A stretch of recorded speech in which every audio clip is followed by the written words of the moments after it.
What is going on, you guys? Thank you for watching our channel. This is Living in Denver Metro North. Today we're going to cover how much it costs to buy a home in Northglenn, Colorado. All right, let's go.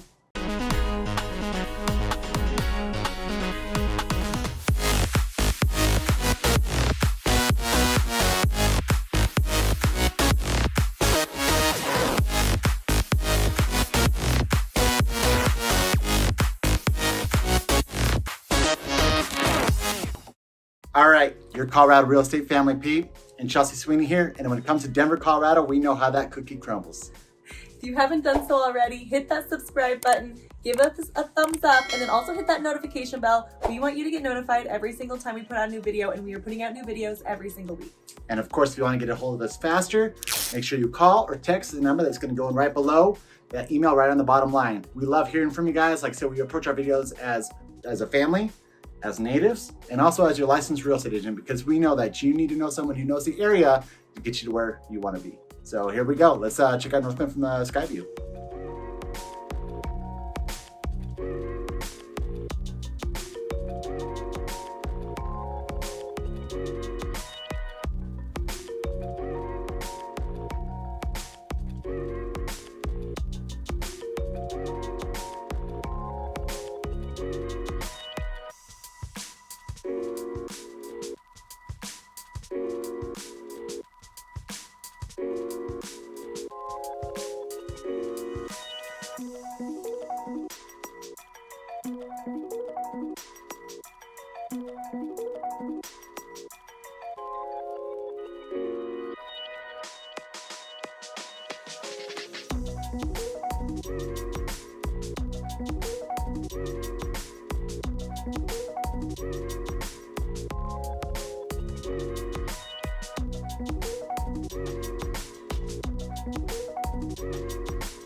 So we really kind of discussed what this video is going to look like today, because I mean, we could sit here and seriously just like throw out the numbers to you and be like, hey, guess what? A house in Northglenn, Colorado costs this much for this and that or whatever. And then it's done and it's boring and it's just dumb, right? So I think what we really want to do is talk about kind of the lifestyle you're looking for in Northglenn, Colorado. Of course, a little bit later in the video, I'm going to go over the cost of the real estate, but really kind of talking about what you are going to be paying for. What services are you going to need? What are you going to be looking at? What kind of house and all that stuff? And so we really wanted to dive in and give you a more personalized effect to that, instead of just like throwing the numbers, because then it really doesn't mean that much to you. So. Yeah, I mean, everyone's lifestyle is different. I think it's pretty obvious to say, okay, here's how much a house costs, and this is utilities. Okay, have a great day. Yeah. But there's just so much more to it than that. Being homeowners several times over, I don't know if you know this, but Peter used to flip houses, and so we used to live in the flips, all kinds of stuff. But long story short, we've lived in 800 square feet and we've lived in 3,500 square feet, and the maintenance of each house is really different. Yeah. We want to break down, of course, water costs. Obviously, we want to talk about, I looked up the average just to have it, and just like telling you, I mean, we're in Thornton, so we're right next to Northglenn. I don't think it's that much different. Do you think? It's a little bit different. The tiered's a little bit different when it comes to water. And the great thing is Northglenn actually has a tool on their site.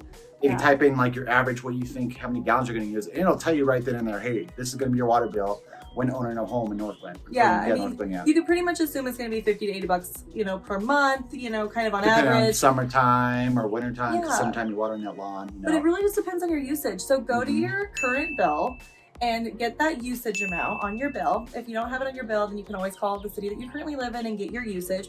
And then take that and go to northglenn.org, and it says calculate your water bill right on it based off your individual usage for your family. We think that's really important. Obviously, it changes. I mean, okay, depending on your maintenance, right? Like if you asked us what our usage was before at our last house, we had a front yard and a backyard. When we moved into our new place, we didn't want that maintenance anymore. And so our backyard is actually fake grass. So the maintenance of not only mowing your lawn and the watering, it's like really different now. Even though our house is bigger, the maintenance for the lawn is going to be really different. So we talked about like, okay, well, what goes into owning a home? Like, what are all those different things that you have to think about? So give some examples of the things that we like for home maintenance that people need to kind of add into that monthly cost. So I mean, like I said, the biggest thing is the lawns. And when you're going into Northglenn, Colorado, the majority of it, I'd probably say 80% is your single family homes. So you are probably going to have that front yard, backyard. Look at probably having to water that lawn during the summertime, and that's why your water bill goes up. Like I said, more towards that kind of like that $80 a month. So that's probably the biggest one, right? Like I said, it's the whole lawn. I mean, utilities are pretty on par in Northglenn. They're not super high. I mean, I think it's just Excel there.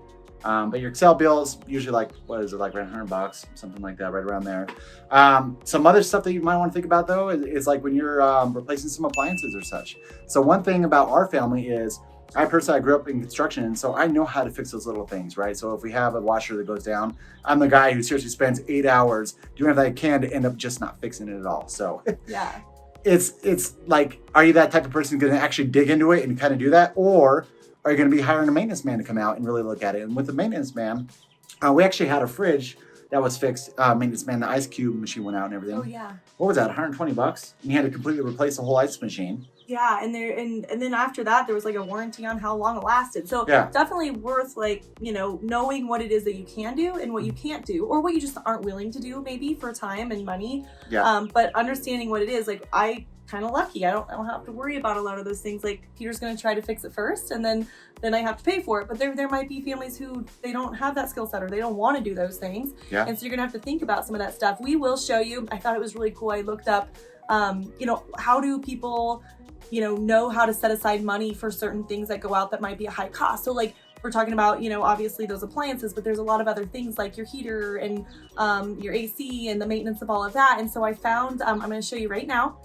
I found a really cool kind of handout about like how long these appliances typically last before needing either maintenance or replacement.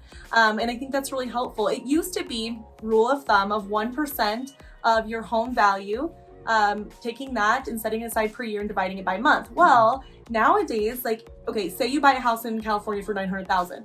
It's maybe 1,500 square feet or something, and then you buy a 1,500 square foot house that's similar in age in Kansas. Obviously, like that 1% of that home value is gonna be really different, but the maintenance cost is gonna be the same. So I'm not sure that's a really good way to use that anymore. That used to be the rule of thumb. I don't know where they got that. It doesn't really apply anymore. So I think the biggest thing is writing down the things that you can and cannot do, the things that you want your lifestyle to look like. Are you going to be out every weekend mowing your grass, or do you need a xeriscape? Yeah. Are you going to pay for someone to mow it? So it just really depends on your lifestyle, and it's starting with the outside home maintenance and then going internal for like all of your appliances and things that are kind of, heavy bills when it's time to actually replace those items. Yeah, you got to think, another big one is your furnace, right? Your furnace, How old is the furnace when you decide to move in here? So these are all expenses. And like I said, of course, we're going to dig in what it costs to buy a house in Northglenn, but you need to think about this, because what if you're sitting there and you're tipping on the top of your price point? You're like, yeah, sure, whatever, I could afford that.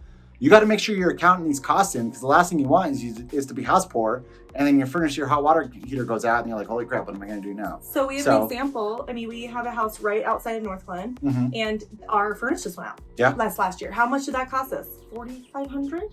Yeah, I think it was like 45. And well, and that was with an AC that's unit with too. a Yeah. hookup though too, right? Like I have family who works in that industry, so depending on what that looks like, it could be a little bit more expensive. Of than course. that. Oh yeah. I think I hear like on average a furnace and an AC unit replacement is like around $8,000 to $9,000 Yeah. in Colorado right now. So you want to have that little buffer of keeping up with your home, and it's like a car. Like once you finally get to that point of like things needing to be replaced, like is it something that you want to replace, or is it not worth? Like there's just a lot that goes into it. Of course. Yeah. This is so bad. So we just did our Broomfield video, and I noticed a few times when Chelsea's talking, I do like this smolder. It goes in Jumanji. Come on. Smoldering intensity. I'm like, God, am I angry, or am I like trying to look really good right there? But, so it's like every now and then I catch myself, and I'm like, am I doing like the right now? Probably. At least pose if you're gonna do it. Yeah, exactly. So all right, well, let's get into some of those things. If you've stuck around this long, listening to us blab about all the different things that go into on top of the home cost, I think it's important to talk about the home cost. Of course. All right, cool. So right now, and I think we talked about this in our Northglenn video, your average, not median, make sure we talk about average, grouping all the houses into one price point is $397. And so that's your single family, that's your attached, your detached, or your condos, your townhouses, all those kind of grouped into one, right? When you go to your single family houses, it's going to be a little bit more than that. You're looking at right above $413. So that's why it brings it up a little bit more. And then when we drop down in like your condos and stuff like that, you're looking at a price point of like $342, and your townhouses, it's right around $355. Now, one thing to really keep in mind, like we talk about all this maintenance and stuff with a single family home. If you have a condo or a townhouse, more so a condo, that exterior maintenance is pretty much nothing, right? There's some townhouses where you might have to take care of a small little front yard or even a tiny little backyard or whatever it might be. Those are maintenance costs that you're not having to take on, but you do have that HOA fee. Mm-hmm. So your HOA fee, you got to maintain your pool and all that stuff in the community with the condo and a townhouse. And those are probably, I'd say, between $200 to $400, depending on the community, depending on how many of the amenities you're going to get in the community and what they take care of, right? Condos, obviously, is going to be a lot more because it takes care of more of the exterior than you would your townhouse. But just something to kind of keep in mind. Like I said, if you have a single family home, yes, you don't have those high HOAs. You might be in an HOA because you have a pool community or whatever it might be. But when you're maintaining your own property, that's something you have to take on. Condo and townhouse, it's more. You're living where it's just you eat, live, and play there, and it's not so much the outside. Just eat and leave. Yeah. Okay, so because I don't have as much history in real estate as you do, and like evaluating those things, I think it's important to talk about what some of the things are covered as far as maintenance in an HOA. Especially if it's their first HOA. What are some typical things in the HOA then? So I think, your typical thing, of course, is majority of your exterior. So your paint, your roof, and some of those are covered in your HOA, and sometimes they might do in a special assessment, right? When you do a special assessment, it's like, hey, guess what? Hail came. We have to pay the insurance company now to replace the roofs. Everyone gets charged $300, right? That's what your special assessment is. But your HOA is pretty much all your exterior grounds. If you have pool, sometimes it'll cover your trash. Condos, a lot of times it'll cover your water as well too. Sewer. So it's like, it just depends on, that's where you really got to dig in when you're looking into buying a townhouse or condo in those HOA documents. All right, what am I paying for, right? Because the last thing you want to find out is you're paying $300 a month for crap.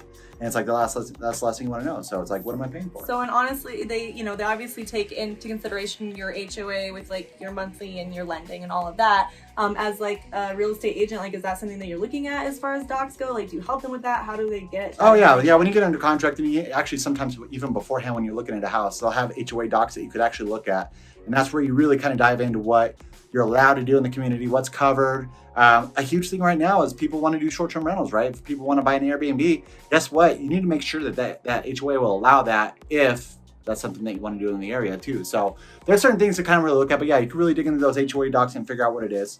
For us personally, like I said, there's you're not allowed to have a basketball hoop out front. Right? So it's like, and that's something a lot of people come moving into the community, they're like, wait, I can't have a basketball hoop? And it's like, well, your agent should have sat you down and looked through those HOA docs and said, hey, listen, you're not going to be allowed to have a basketball hoop. So, don't be going to buy the kids out for Christmas and all that. So yeah, it's important to understand what's going to be your responsibility on the cost and what the HOA covers, because obviously that takes off some of that responsibility, and you might not have to factor that into the home maintenance cost that you're, planning for. So what else? Is that about it? In regards to the house costs, yeah. Like I said, just as long as you're factoring in everything else. And when it comes to Northglenn, Colorado, you're most likely going to need a single family house, right? And so with that, you just got to put all those extra costs on top of what you're going to be paying for the house, So just something to really think about, because a lot of people, sometimes they don't think about that. We want to make sure we're kind of educating you, because on top of the process of looking at what a home costs, obviously I know what that process is to purchase, what we need to be looking into as well too. So yeah. Very good, guys. All right, well, thank you so much for watching this. This was kind of a shorter video than our last one. Our last one was like 25 minutes. It was awesome. We just did this huge Broomfield vlog. Walked around Broomfield. I highly recommend go checking it out. It was a super cool video. It was actually a lot of fun doing it too. Just going around and doing the whole thing. So thank you so much, guys. Like I said, we appreciate you so much. We are receiving those phone calls on a daily basis, helping you purchase real estate in the Denver, Colorado area. Thank you. We appreciate it so much. We love your support. And until next time, we love you. Bye.